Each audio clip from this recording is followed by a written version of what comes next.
గౌరవపల్లి అంబేద్కర్ సంఘం అధ్యక్షులు గౌరవనీయులు కనకయ్య గారికి, మా స్థానిక కౌన్సిలర్ గారు శ్రీనివాస్ రెడ్డి గారికి, మాజీ సర్పంచ్ పెద్దలు శ్రీనివాస్ గారికి, గ్రామ పెద్దలకు, అంబేద్కర్ యువజన సంఘ సభ్యులకు, మా అక్క చెల్లెళ్లకు అందరికీ పేరు పేరున నమస్కారం. ఈరోజు డాక్టర్ బాబాసాహెబ్ అంబేద్కర్ గారి జన్మదినం సందర్భంగా ఈ కొత్త రోడ్డు మీద, హైవే మీద చక్కటి అంబేద్కర్ విగ్రహం పెట్టుకున్న సందర్భంగా మీ అందరికీ పేరు పేరున శుభాకాంక్షలు, అభినందనలు.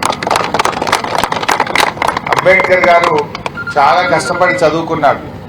చిన్ననాడు కరెంటు లేకపోతే వీధి దీపాల కింద చదువుకున్నాడు.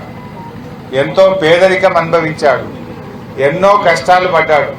కానీ కష్టపడి చదివి అమెరికాకు వెళ్లి, లండన్కు వెళ్లి చదువుకొని ఉన్నత విద్యావంతుడై తాను చదువుకున్న చదువు తన కోసం కాదు, తన దేశం కోసం, అట్టడుగు వర్గాల ప్రజల కోసం, చీకట్లో ఉన్న ప్రజల్ని వెలుగుల్లోకి తేవడం కోసం ఆయన చదువును అంకితం చేసిన మహనీయుడు డాక్టర్ బాబాసాహెబ్ అంబేద్కర్.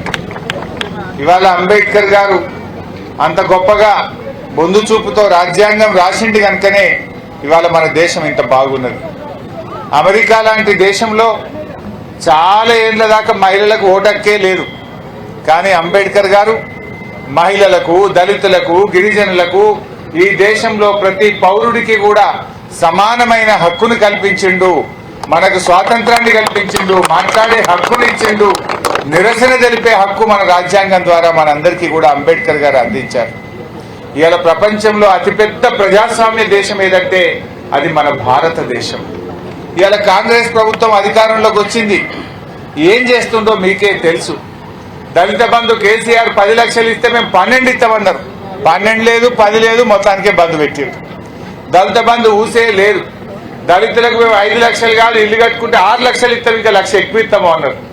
నేను మొన్న అసెంబ్లీలో అడిగిన, ఏమయ్యా బట్టి విక్రమార్క గారు, నువ్వు బడ్జెట్ స్పీచ్లో 6 లక్షలు ఇస్తా అన్నావు, మరి జీవో చూస్తే 5 లక్షలే ఉంది, ఏమైంది? నువ్వు ఒక దళిత బిడ్డగా, ఒక ఉప ముఖ్యమంత్రిగా ఎందుకు ఎస్సీ ఎస్టీలకు 6 లక్షల రూపాయలు ఇస్తలేవు అని చెప్పి మొన్న అసెంబ్లీలో గట్టిగా నిలదీయడం జరిగింది. మన పిల్లల చదువుల కోసం అంబేద్కర్ ఓవర్సీస్ స్కాలర్షిప్ ను 20 లక్షల రూపాయలు కేసీఆర్ గారు ఇస్తే ఇవాళ దాన్ని కూడా బంద్ పెట్టినటువంటి పరిస్థితి ఉన్నది. బెస్ట్ అవైలబుల్ స్కూల్ కింద ప్రైవేట్ స్కూళ్లలో పిల్లలు చదవడానికి, దళిత గిరిజన బిడ్డలు చదవడానికి కేసీఆర్ గారు 25,000 మంది పిల్లలకు అవకాశం కల్పిస్తే ఏడాది అద్దంకేలి కాంగ్రెస్ వచ్చినాక ₹1 కూడా బెస్ట్ అవైలబుల్ స్కూళ్లకు ఇచ్చిన పరిస్థితి లేదు. ఎస్సీ ఎస్డిఎఫ్ అమలైతే లేదు. పోయిన సంవత్సరం 40% ఎస్సీ నిధులు దారి మళ్లిచ్చిండ్రు, ఖర్చు పెట్టని పరిస్థితి ఈ రోజు ఈ రాష్ట్రంలో ఉన్నది. బట్ ఏది ఏమైనా చదువుకున్న పిల్లల్ని నేను కోరేది ఒక్కటే.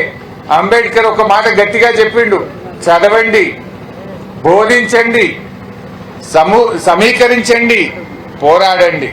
చదువుకున్నటువంటి మనం మరి ఇంకా కూడా అన్ని హక్కులు తెలుసుకొని ప్రజల్లో చైతన్యాన్ని కలిగించి ప్రజలందరినీ ఒక్కతాటి మీదకి తీసుకొచ్చి పోరాడే తత్వాన్ని ముందుకు తీసుకొని పోవాల్సిన అవసరం కూడా ఉంది.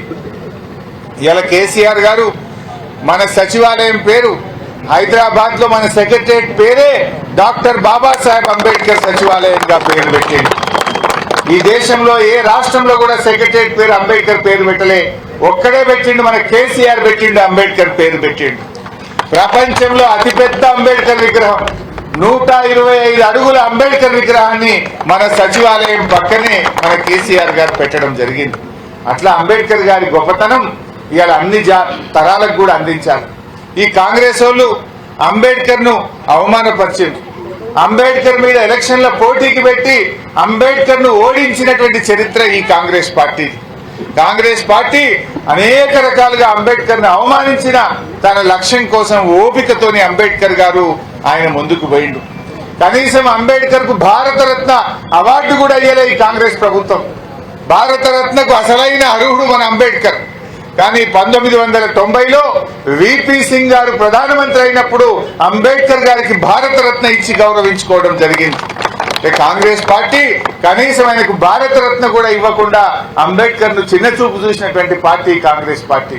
ఇలా మాటలు మాట్లాడుతున్నారు కాంగ్రెస్ వాళ్ళు. ఏవి మీ చేతలేవి.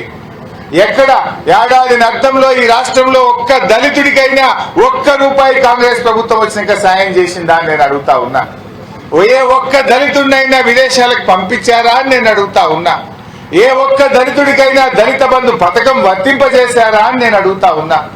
అంటే ఆ రోజు ఏదో చేస్తామని చెప్పి మాటలు చెప్పి ఇవాళ మోసం చేసింది. కేసీఆర్ ఇచ్చినటువంటి దళిత బంధు బంద్ అయింది. ఇవాళ ఏమంటాం కేసీఆర్ కిట్ బంద్ అయిపోయింది. బతుకమ్మ చీరలు బంద్ అయిపోయినాయి. కేసీఆర్ గారు ఇచ్చిన రైతు బంధు కూడా పడతలేదు. ఇప్పుడు పోయిన వానకాలం వల్లే యాసంగి 12 మందికి వల్లే చారణ కేసిండి అయిపోయింది అంటున్నారు. అన్ని మోసమే, మాటలు తప్ప ఇవాళ లేవు. కేసీఆర్ అడవిలో పెళ్లి పెట్టుకుంటే ₹1,00,000 ఇచ్చింది. కాంగ్రెస్ వాళ్ళు ఏం నమ్మించి 1,00,000 కాదు ఇంకా మేము తులం బంగారం కలుపుతామన్నారు. నీ బంగారం కలుపుడు ఏందో కానీ కాంగ్రెస్ వచ్చినప్పుడు 70,000 ఉంటే ఇవాళ 96,000 అయింది బంగారం. తులం బంగారం 96,000 అయింది. కమ్మలు గుళ్ళు కొనుక్కుందామంటే పరిశానే ఉన్నది. ఇప్పుడు ఈ గవర్నమెంట్ వచ్చినాక పెళ్లికి తులం బంగారం ఇస్తామన్నారు కానీ బంగారం ధర 20,000 25,000 పెరిగి కూర్చున్నది. ఈ రకంగా ఎన్నో మాయ మాటలు చెప్పి మోసం చేసి గద్దెనెక్కి ఇలా ప్రజల్ని మోసం చేస్తున్నటువంటి పరిస్థితి ఉన్నది. ఏది ఏమైనా అంబేద్కర్ గారి విగ్రహాన్ని ఈరోజు ప్రారంభించుకోవడం చాలా సంతోషంగా ఉంది. ఇంకా నేను 3-4 ఊర్లకు పోయేది ఉన్నది.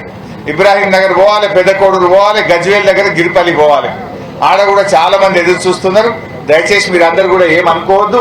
మీ అందరికీ శుభాకాంక్షలు తెలియజేస్తూ జై భీమ్, జై భీమ్.